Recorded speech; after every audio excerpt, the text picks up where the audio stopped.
no wonder she has become a household name, not only here in the Philippines, but in many parts of the world, especially in America. Well loved at home, and where her performances take her, she has won the hearts of some of America's most popular talk show hosts, performers, and audiences around the world.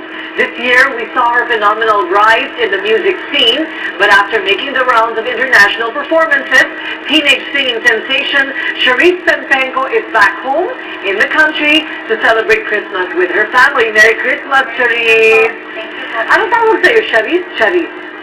Sa Amerika po, Charisse. Charisse ang tawag sa'yo. Hindi ka na na-filmin. Parang ka na lang nasa abroad. Ilang beses ka umaalis bawat taon? Ano po, bawat month po siguro po nakaka-5 po or 6 pabalik-balik po. Minsan po 1 week lang po ako doon. So 1 week lang babalik na naman. Babalik po ulit. Oo. So hindi ka pa talaga naka-base sa Amerika? Hindi po. Hindi pa? O buti naman, kasi baka mawala ka na sa amin.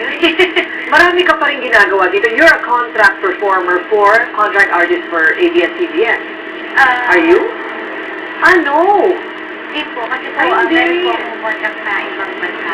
Ayun. So, okay, can you enlighten us about that? So, meron kang contract abroad? Opo, may manager po ako sa States. Oo. Pero sinabi ko po sa manager ko na kahit na doon na po yung, parang doon po yung career ko, gusto ko pa rin po na yung home base ko po in ABS-CBN. I see. So, kaya madalas ka pa rin dito. Ngayon, kung meron kang booking, tsaka kalilipad. Apo. So, ang bookings mo hindi lang sa Amerika, hindi ba? Apo. Ano-anong mga bansa na ang pinuntahan mo para pumunta? Nakapunta na po ako ng Europe, London, Netherlands, Amsterdam. Pero pinakamarami po sa States, Chicago, New York, LA, Texas, San Diego. Marami na po. Marami na, no? So, sa dinami-dami ng mga ginawa mo na sa ibang bansa, panay standing ovation, napapawaw talaga sila sa'yo tuwing kakanta ka. Ano ang, sabi mo ng tatlo sa pinaka-exciting na naging performance mo para sa'yo? Hindi po, actually lahat ng mga po best po para sa akin. Pero talagang yung top 3 ko po, siguro po yung nagkaroon po ako ng whole episode sa Oprah. Tapos po yung duet po kay Miss Celine Dion. Tapos po, isa pong performance yung napasama po ko sa isang charity event sa LA po. Nakasama ko po yung ibang big stars po. So, ngayon, nandito ka, Pasko. Pang-ilang pa, hindi ka pa naman nawawala sa Pilipinas pag Pasko. Last year po kasi, yun nga po yung kasi po, nag-starting po ako sa Korea. So, doon po ako nagpasko, hindi ko po kasama yung kapatid ko. Kaya, this time po, nag-request po ako sa manager ko na dito po magpasko para po kompleto po kami. Okay, so last year lang nangyari. Kasi biyahe ka ng biyahe, ano? Pero iba talaga kasi ang Pasko dito compared sa ibang bansa. Kaya po talaga. So, do you have Christmas concerts this year? Actually, katatapos na ako sa Eastwood. Pero, siguro po, pahinga po muna ako. Gusto po muna mag-spend ng Christmas with my family. So, enjoy po muna.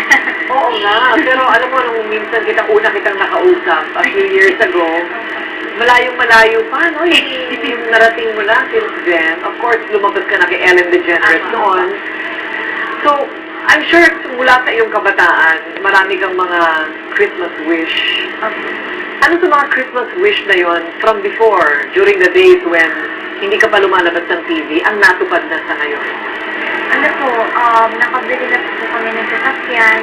Tapos po, yung mga iba pong tao, kasi po dream ko talaga magka-condo. Magka-condo po. Tapos po, binigyan po ako ng Lions Park resident ng condo. Tapos, yun po, nakabili na po kami ng sasakyan. Tapos nabibili ko na po yung mga gusto ko, mga gadgets na gusto ko. So, yun po, ang wish ko na lang po na magkaroon po ng sarili talaga namin bahay. Okay. Malapit na yun. Oo, yun ang Christmas wish mo. Wow, talagang talagang para pa rin sa pamilya ang iniisip mo. Anong difference, Charisse, ng audience dito doon sa audience sa ibang bansa? Yung audience po dito, mga Pinoy po, kasi talagang napaka-warm welcome po nila. Pero pag sa stage naman po, syempre, iba po sa kanila talaga parang... Very enthusiastic sila. Talagang celebrations, parang iba sila talaga mag-cheer. Pero wala naman po sa akin yun eh. Kahit anong crowd talaga, talagang natutuwa ko kasi talagang warm welcome po. Nag-tag, girl. Oo, para silang nagugulat masyado, no? Talagang nagugulat sila masyado na magaling kumanta ang mga Pilipina. Hindi ba? Meron ka bang mga anecdote doon, yung mga hindi mo makakalimutang mga insidente? Siguro po nung time na, yung kung nasa Madison Square Garden po ako with Olivia. Kasi po pumasok po ako ng stadium. Nagsisigaw ko yun. Akala ko na yun. Yung po wala talaga ako po yung nagsigaw. Nagsigaw din ako ng opera. Wow! Nakikita ko yung mga foreigners, pinipicturean nila ako. Iba po yung feeling. Talaga hindi ko makakasuot. Totoo? Opo. So ano sa palagay mo? Madali bang mag-penetrate ng karera doon sa... Alam mo, syempre, nagsimula ang karera mo sa YouTube, ano?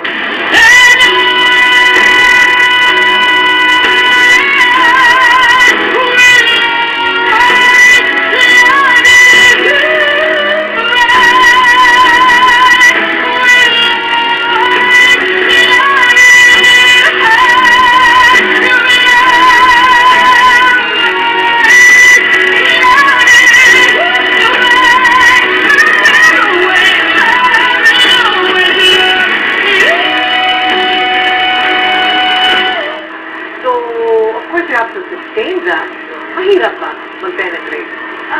Siyempre po, sa akin po, medyo mahirap po kasi siyempre sa mga pinagdaanan ko po noon. Siyempre, sumali po ako sa television, natalo po ako.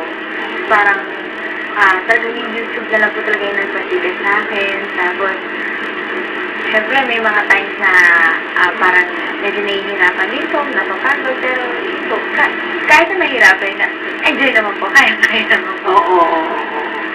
So, sa Amerika, madalas ka na ngayon doon, ano? At-home ka na ba doon? Medyo po, pero siyempre, parang mas nakakamiss pa rin po dito. Kaya nga po, talaga po nire-request ko po na kahit na 3 days lang po, umuwi po ako dito. Kailan ka naman gagawa ng Christmas album? Meron ba? Sa ngayon, gusto ko po sana, pero siguro po wala po muna kasi po mag-start na po ako ng recording next year, January po, para po sa debut album ko po sa stage. Ay, you'll have a debut album sa Amerika? Wow! Ano naman ang title nitong album na to? Actually, yun po yung pinag-iisipan namin. Ang inuuna po namin kasi yung mga songs na original at mga covers po. Pero pinapromote ko lang po yung isa pong cover na in-arrange ko sa David Foster, yung I Will Survive. So, pinapromote ko na po yun. So, yun po. Siguro, gagayahin ko na lang po yung album ko dito. Siguro, Cherise na lang yun po. Okay, so Cherise. Cherise na lang po. Oo, kasi kilalang-kilala mo. So, wala yatang ibang artist na Cherise ang pangalan. Ikaw lang talaga. So, that's next year. Apo. Wow! So, here in the Philippines naman, hindi ka pa magsisimula ng pelikula? Siguro po saka na po yung acting. Kasi gusto ko, ayaw ko po muna na parang ilabas lahat ng mga talent. Gusto ko po muna na, hayaan ko po muna na mag-enjoy yung mga tao sa singing ko po. Tapos kung maghahanap po sila ng other talents ko, saka po ako pwede magsayaw or mag-acting. So, syempre gusto ko muna i-reserve po muna natin. So your mom must be so proud of you. Diba? Oo, talagang sabi siya, natutuwa din sa'yo. Hindi rin niya inakala. Hindi po talaga. Kasi balak po ni Mami dati na mag-abroad. Hindi po namin talaga na-expect na makakarating po kami ng Amerika. At gano'n ang magiging reception, ano? Wow, well, congratulations, Cherise. I think you're one of the gifts of God to the Philippines. Thank you po. Not only for Christmas, but for all time. And we wish you well. Hopefully, talagang ikaw yung mangunguna sa ilan na ring mga Filipino who've made it abroad. And I'm sure you will. Thank you po. Merry Christmas sa'yo. Merry Christmas. Thank you.